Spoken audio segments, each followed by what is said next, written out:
Светлана Сергеевна, мы с вами находимся на финале 4 первого в истории сезона в дивизионе «Олимпийские надежды», да? Ну, неважно, кто выиграет, но итоги уже можно подводить. Это же первый год. Как он прошел? Во-первых, он прошел очень эмоционально, интересно, и главное, в него поверили.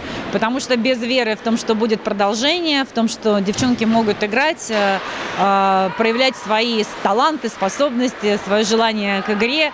В общем, они должны были поверить в это. И любой турнир, который не имеет продолжения, он не интересен. А здесь мы понимаем, что это не на год. Поэтому для девчонок очень важно иметь вот это название турнира, да, по большому счету, «Олимпийские надежды», потому что в этом всем сказано. У них не так много возможностей именно играть игры, где на тебя могут посмотреть, потому что со статусом таким высоким и таким названием, с такой заявкой, это значит только говорит о том, что придут тренеры, посмотрят, и если кого-то где-то еще не увидели, у них есть возможность реализовать себя, возможно, в каком-то вообще на другом уровне, и понимать, что они в этом резерве. Может быть, не сегодня, возможно, надо чуть-чуть потренироваться побольше, что-то добавить в своей физической подготовке, технической, и дальше идти вперед, уже к олимпийским медалям и к олимпийской сборной.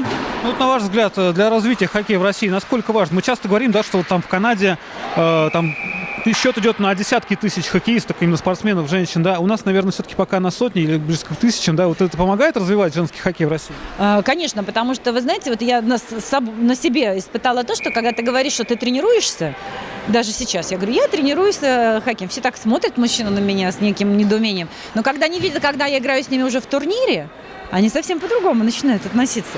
А оказывается, правда тренируешься. А оказывается, правда, женщины могут играть в хоккей в любом возрасте, начиная в него играть. А что же говорить про девчонок, которые тренировались с детства с мальчишками, а потом по тем или иным причинам у них не получилось найти команду, потому что все-таки мальчишеские команды есть, а девчоночских команд-то не так и много.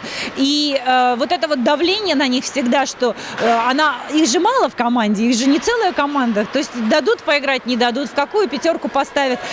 Тоже очень важно. Здесь свои разборки. А здесь все-таки, когда девчонки понимают, что у них есть возможность тренироваться с женской командой, есть у этой команды будущее, потому что без турниров будущего нет. Ни один тренер на тренировке спортсмена не отберет. Тренер может отобрать спортсмена только в игре.